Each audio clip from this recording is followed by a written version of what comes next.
Michael Bryant?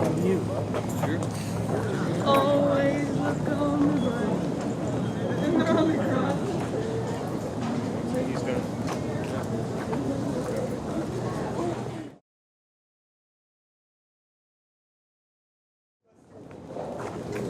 Actually, I read the whole thing. I read about the first page. It's going to be neat.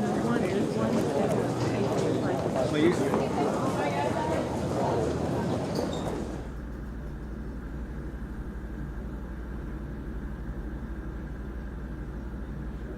My name is Sharaf Din Mujaid. This is my last year in my last semester in Khawan University. I'm 23 years old. I'm a software developer. I'm studying computer science as well. My hobbies are volleyball, basketball, tennis, ping pong, like sports in general. The main issue, the main reason why at first I thought that I had some sort of mental disorder, like mental stuff that affected my attention span is I can't pay attention to people. Especially when it comes to lectures or paying attention in class, or let's say when I was a kid, like paying attention to my father talking to me or the parents talking to me. So it was kind of hard. I cannot really focus or follow up with them. So that's why I thought at first that I had some sort of disorder. I looked for it, and all I found is ADHD.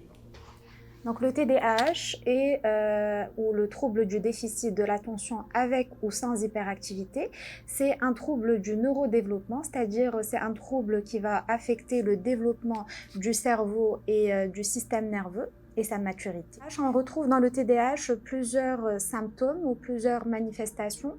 Le premier, on va retrouver donc une inattention, c'est-à-dire principalement que la personne a du mal à focaliser sa concentration, à porter son attention sur certaines choses.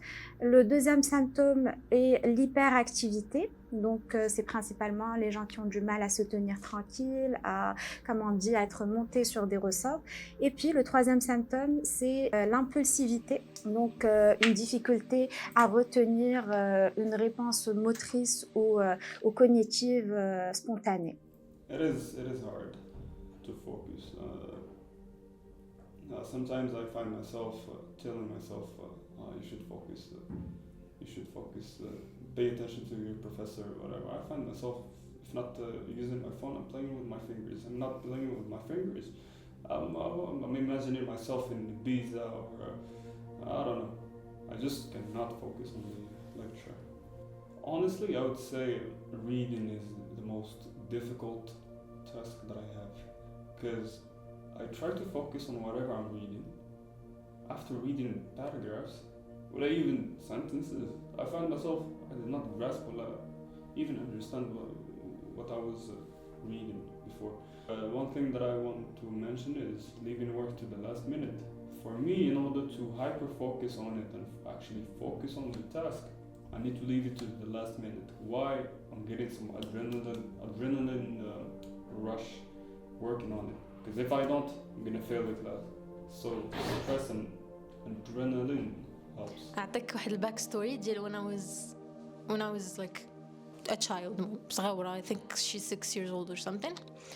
En résumé ما كنتش كنجلس الأرض. Actually, literally, like in class, I'm never on my seat. Never. And my professors, like, they were complaining a lot about me. زعما my parents. I remember ماما كانت قالت لي بلي واحد النهار عيطات لها البروف ديال العربية وقالت لها كنكون دايرة السبورة كنشرح وفاش كندور ما كنلقاش منال. كنقول لهم فين هي منال؟ كيقولوا لي راه تحت الطبلة. كنت كندير حتى دي كريز دو نير. You know, just screaming out of anger.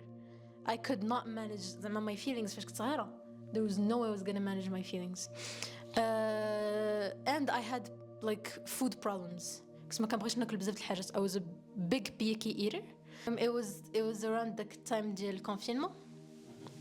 That's when we were chronically online and stuff. And at one point I started to notice بلي زعما not studying, it was not enough anymore. زعما I needed to study in order to get better grades. And that's where I was like, something is weird. And then I did some research, and but it felt like فهمتي whatever I find it's just describing me basically. قدوني عند psychiatre ديك الوقيته. He asked them أولا about my grades which were very good at the time حيتاش I did not need to study, and he asked them واحد البلان واحد آخر is that ومني كتكون كتفرج في الرسوم does she move a lot فهمتي واش في هذيك ليبار اكتيفيتي حتى ملي تكون تتفرج شي حاجه ولا كتلعب شي حاجه and they were like no حيتاش I actually don't, and he was like well no شي زعما ما فيها حتى شي حاجه حيتاش les enfants hyperactifs apparently they can't help it فهمتي الهيبراكتيفيتي ديالهم they can't contain it واخا يكونوا interested with something which is not the case. Maybe 2021 or 2022 بحال هكاك. That's when I got my official diagnosis. كنت مشيت عند another psychiatrist واحد اخر and كان he gave me like ديك diagnostic tool من DSM-5 and عمرتها انا وماما. عاونتني ماما of course حيتاش كاين two sections like symptoms زعما current و symptoms during childhood, so I had to help with my mom وعمرنا داك لو تروك. فاش ديناه له he was like كلشي I was like هذا ما كان, and yeah هكا كيفاش I got my diagnosis. I mean, I think there are a lot of students who don't have a diagnosis, and then either they think they might have ADHD, or they don't know that they have it, or they have ADHD tendencies, which I think everybody struggles with focus and whatnot, and organization. So there's a range, I would say. But I mean, because after having had the diagnosis and now that I understand sort of what you're supposed to do and the ways to handle it, I think those lessons apply to everybody. So in some sense, all my students have ADHD. They all struggle to focus. The only conversations I have are with the people who are aware of it, and so those are a few. That's not a lot. There's a few of them. So maybe 2 or 3 per semester. Un retard diagnostique ou une absence d'intervention pour ce trouble pourrait être très dangereuse et pourrait mener, à mon sens, à une aggravation des conséquences, notamment au niveau psychologique. Donc la personne perdra confiance en elle-même puisqu'elle va être souvent confrontée à l'échec, à la critique.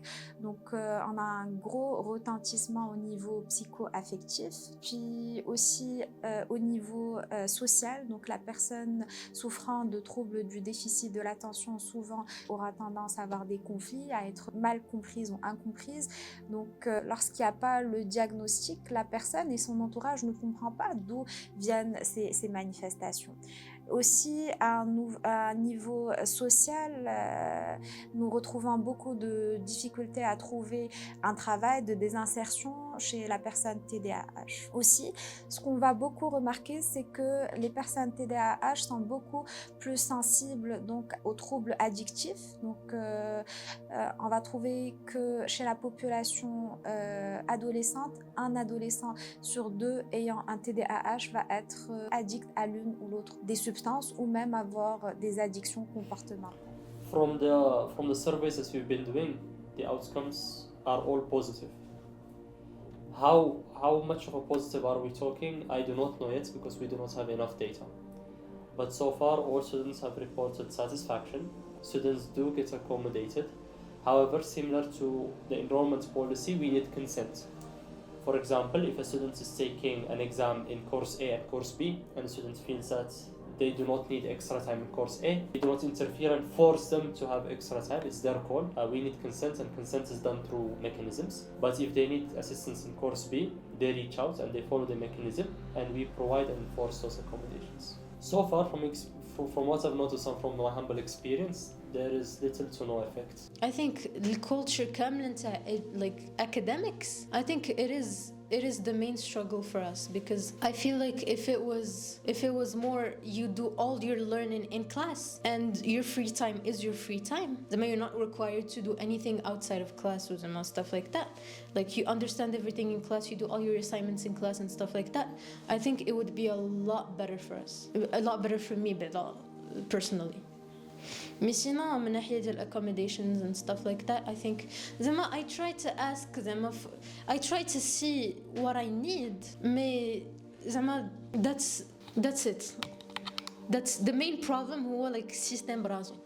ميسينا like just to help manage it a bit, the accommodations اللي they give I think are decent enough.